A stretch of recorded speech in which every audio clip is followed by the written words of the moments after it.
Hej DanishTuber, velkommen til ugens nyhed.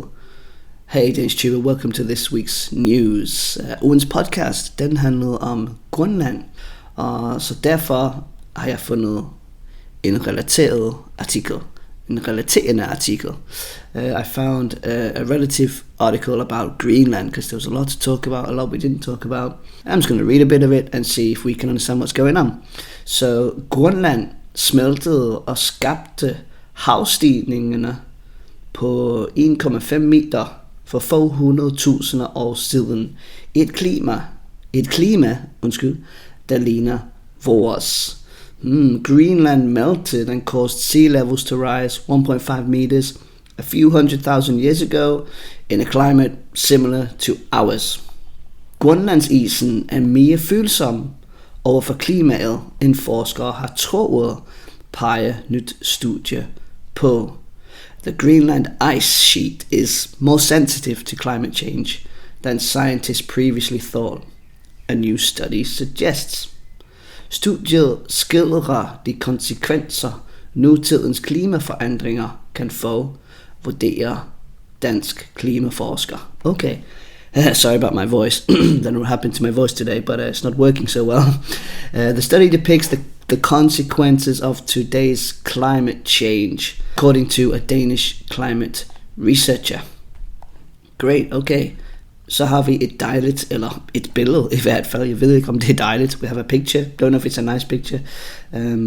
But it says underneath the picture, for 400.000 år siden var mindst 20% af Grønland dækket af grøn tundra med skov og mosser, tror jeg det hedder, viser nyt studie i førende tidsskrift. Okay. Greenland's tundra, I think it's the same word, with melted ice 400,000 years ago. At least 20% of Greenland was covered by green tundra with forests and mosses, according to a new study in a leading journal.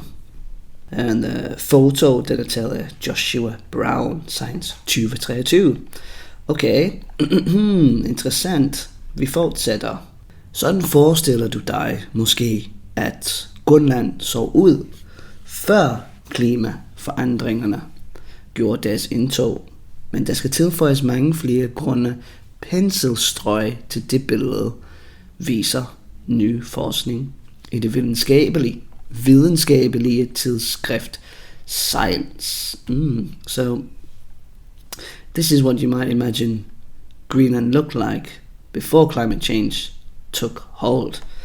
But many more green brushstrokes need to be added to that picture, according to new research in the scientific journal Science. For 424.000 til 374.000 år siden, omkring det tidspunkt, hvor mennesket opfandt ilden, forvandlede en moderat varmeperiode tværtimod mindst 20% af Grønland til frodig tundra. Det kan lyde idyllisk, men de enorme mængder smeltevand fra indlandsisen fik verdenshavene til at stige mindst 1,5 meter. Between 424,000 and 374,000 years ago, around the time humans invented fire, a moderate warm period turned at least 20% of Greenland into lush tundra. I'm going to take a little pause here to research the word tundra, because I don't really know what that is, but let's see. Tundra, ecosystems of treeless regions found in the Arctic on top of mountains. Okay, fedt. Så har jeg lært noget nyt her. Hvor kom jeg til? Where was I? It may sound idyllic, but the huge amounts of meltwater from the ice sheet caused the world's oceans to rise at least 1.5 meters. Den nye viden om Grønlands fortid overrasker og bekymrer en førende dansk klimaforsker, der har læst det nye studier, men ikke har været med til at lave det. Okay, so there's a guy who's surprised and worried It was one of the world's leading Danish climate scientists who has read the new study, but wasn't involved in the study. Okay. Store dele af isen var væk i en periode, hvor vi troede, at der var et betydeligt større isdække.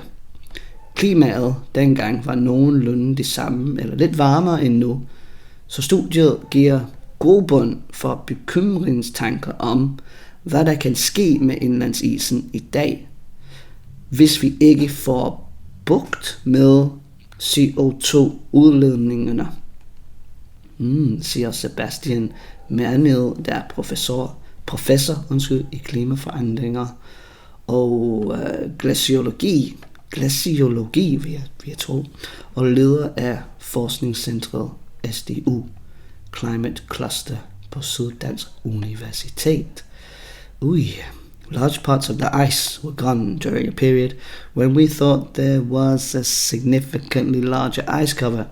The climate back then was about the same or slightly warmer than now, so the study raises concerns about what could happen to the ice sheet if we don't curb CO2 emissions, says Sebastian Mernil, professor of climate change and glaciology and head of the SDU Climate Cluster Research Center at the University of Southern Denmark. Da isen trak sig tilbage, var der 50% mindre varme fanget i kuldioxid i luften end i dag. For meget kuldioxid i atmosfæren opvarmer jorden, så når så store dele af Greenland smeltede på trods af den mindre drivhuseffekt, kan det være et tegn på, at indlandsisen er langt mere klimafølsom, end man hidtil har forstået. When the ice retreated, there was 50% less heat trapped in carbon dioxide in the air than today. Too much carbon dioxide in the atmosphere warms the earth, so when so much of Greenland melted, despite the reduced greenhouse effect, it might be a sign that the ice sheet is far more climate sensitive than previously realized. Det mener de amerikanske forskere bag de nye studier, som Københavns Universitet og de nationale geologiske undersøgelser for Danmark og Grønland, GEUS, også har bidraget til. This is the opinion of the American researchers behind the new study, to which the University of Copenhagen and the Geological Survey of Denmark and Greenland, GEUS, also contributed. Hemmelig koldkrigsmission smed beviser på bordet.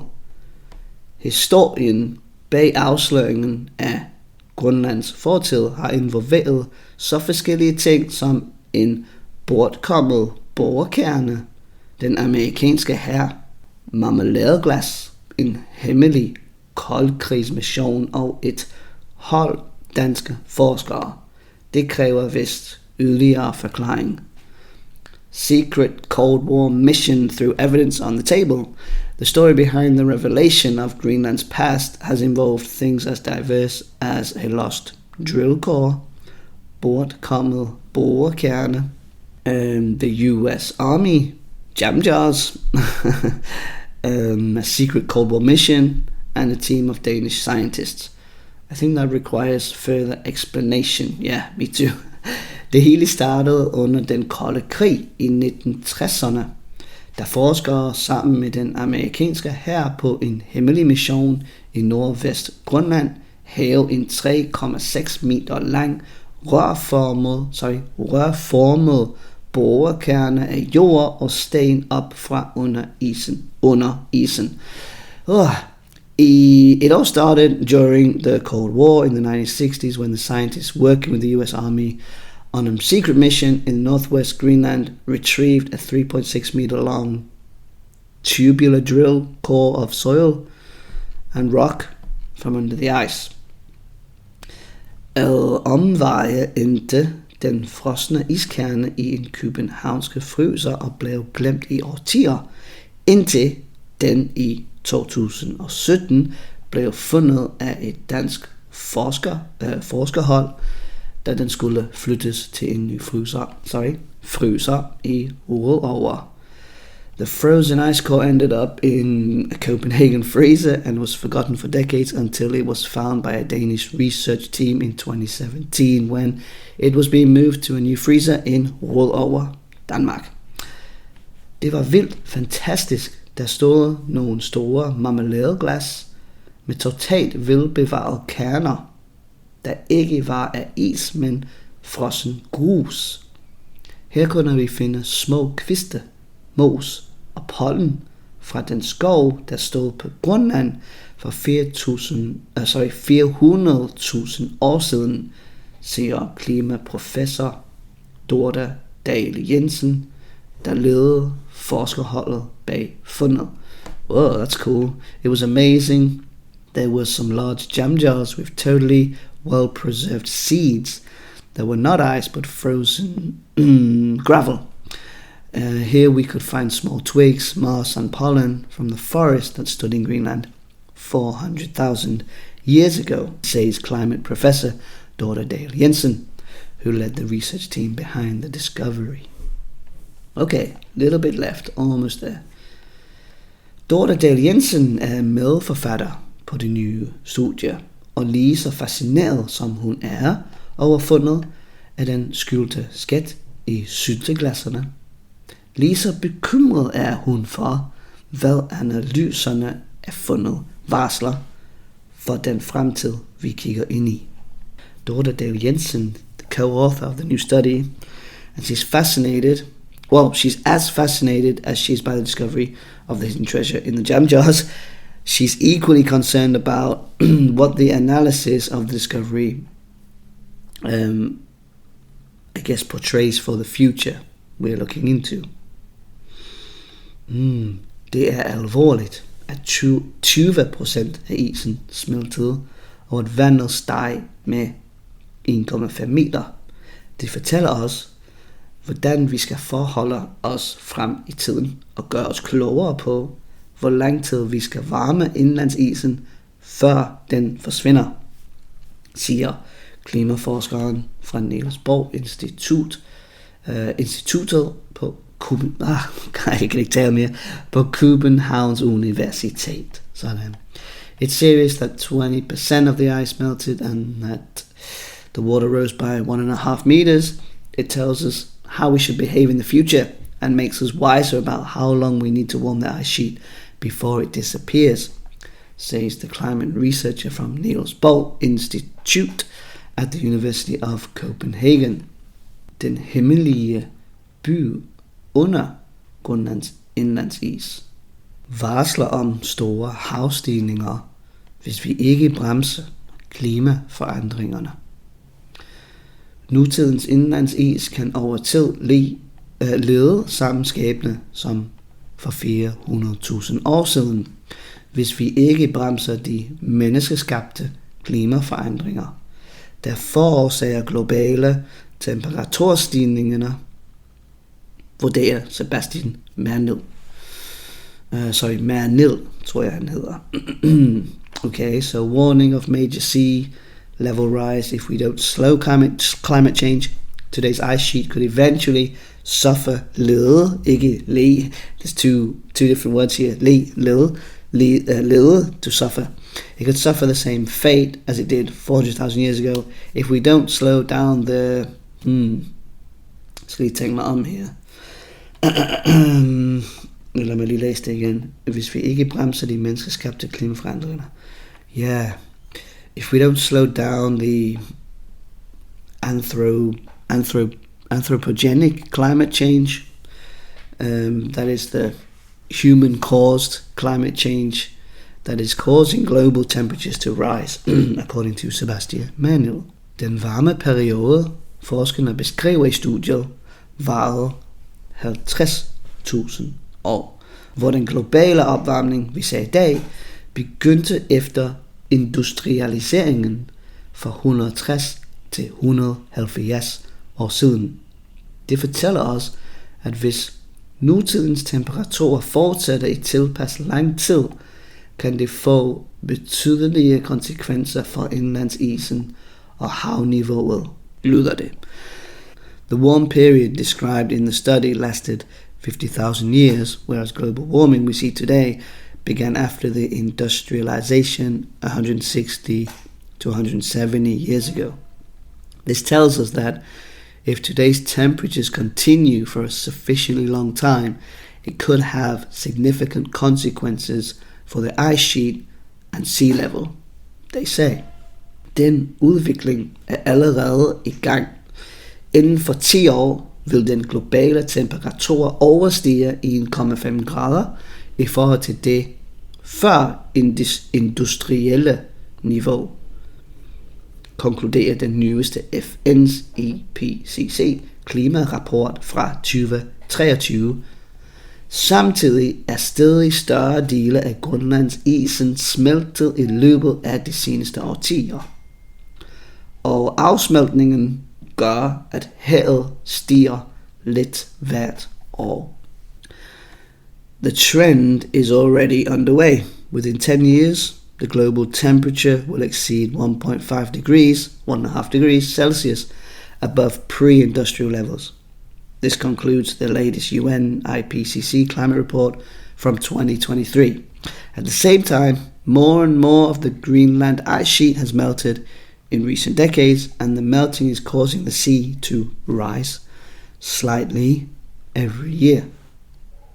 Det er slemt nok i sig selv for vores havniveau, at indlandsisen smelter, men vi skal huske, at alle de andre gletsjere i Arktis, i Nordamerika og på Island også smelter, påpeger Dorte Dale Jensen. Grønland er bare så stor, at det er den farligste kilde, lyder det. The melting of the ice sheet is bad enough for our sea levels, but we have to remember that all the other glaciers in the Arctic, North America and Iceland are also melting, says Dorte Dale Jensen. Greenland is just so big that it is the most dangerous source.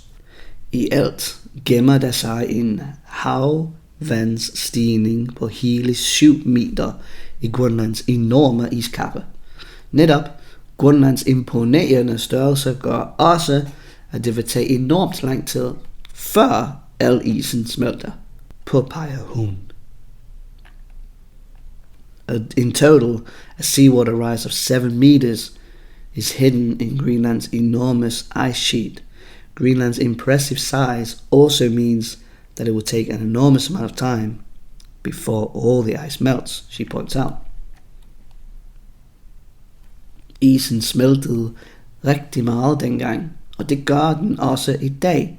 Men Grønland er jo en ordentlig isklump, så der skal virkelig meget varme til at smelte den hurtigt. Sig bare, hvor lang tid det tager for en isterning at smelte i et glas vand, siger Dorte Dale Jensen. The ice melted a lot back then, and it still is today, but Greenland is a big chunk of ice, so it takes a lot of heat to melt it quickly. Just look at how long it takes for an ice cube to melt in a glass of water, says Dorte Dale Jensen. Kastede lys over Grønlands fortid i et mørkekammer. Forskerne bag de nye studier kalder evidensen for deres nye resultater skudsikker. De har brugt såkaldt luminescensteknologi og isotopanalyse til at datere den grønlandske boreprøve, og metodevalget høster ros fra den uvillige klimaforsker. Shed light on Greenland's past in a dark room. The researchers behind the new study call the evidence for their new results bulletproof. They have used so-called luminescence technology and isotope analysis to date the Greenlandic drill sample, and the choice of method has been praised by the independent climate scientists. Der er usikkerheder ved alle målemetoder, og især når man bruger dem til at kigge så langt tilbage i tiden. Det her er dog solide videnskabelige metoder, som giver et retvisende billede af, hvordan Grønland har set ud siger Sebastian mere ned. There are uncertainties with all measurement methods, and especially when you use them to look so far back in time. However, these are solid scientific methods that give a true picture of what Greenland has looked like, says Sebastian Mernil. Kort forklaret går luminescensanalyser ud på at eksponere jorden i bordprøven for blå, grønt eller infrarødt lys i et mørklagt rum for at undersøge, hvor mange elektroner der bliver frigivet. In a nutshell, thanks for putting it in a nutshell by the way, luminescence analysis involves exposing the soil in the drill sample to blue, green and infrared light in a dark room, to see how many electrons are captured in the soil. Elektronerne stammer fra dengang solens lys sidst ramte de små stykker af sand og sten i prøven, men de blev låst fast i sedimentet, da de blev dækket af is. Ved at undersøge antallet af frigivende elektroner i mørkekammeret, giver det forskerne et slags ord, der viser, hvornår prøven sidst så solens lys. The electrons originate from when the sun's light last hit the small pieces of sand and rock in the sample, but they were locked in a sediment when it was covered in ice. By analyzing the number of electrons released in the dark room, it gives the researchers a kind of clock that shows when the sample last saw the sun's light. Den data har forskerne kombineret med analyser af de isotoper, atomkerner, som bliver bygget op i visse mineraler, og boreprøven, når de bliver eksponeret for solens kosmiske stråler. Wow, nogle virkelig fantastiske ord her. Really amazing words here. The researchers have combined this data with analyses of the isotopes, atomic nuclei that build up in certain minerals in the drill sample when they're exposed to the sun's cosmic rays. Klimaets historiske udvikling rummer stadig spørgsmål. Det er fascinerende, hvordan gamle jordprøver kan fortælle en så detaljeret historie om, hvordan vores klima og geologi opførte sig langt tilbage i forhistorisk tid, mener Dorte Dahl Jensen. The historical development of the climate still holds questions. It's fascinating how old soil samples can tell such a detailed story about how our climate and geology behaved far back in prehistoric times, says Dorte Dahl Jensen. Men det er en historie, som vi stadig er langt fra at have læst færdig, but it's a story we're still far from having finished reading. Vi har kun kunnet følge indlandsisens udvikling ved hjælp af moderne satellitter i omkring 20 år, så boreprøver hjælper os med at forstå, hvordan klimaet tidligere har udviklet sig, og der er stadig meget, vi skal finde ud af, siger hun. We've only been able to follow the development of the ice sheet using modern satellites for about 20 years, so drill samples help us understand how the climate has evolved in the past, and there is still a lot we need to find out, she says. Wow, fantastisk artikel. Jeg håber, du kan følge med. Jeg ved godt, der var mange flotte ord. I know there's a lot of really nice, beautiful words in here. So take your time, go back through it if you feel like you want to. Pick out the most interesting words. Leave a comment. Let me know which words you really liked. Let me know which words were new for you. And let me know what you think about this article. Fortæl. Tak fordi du lyttede med, og vi ses. Hej hej.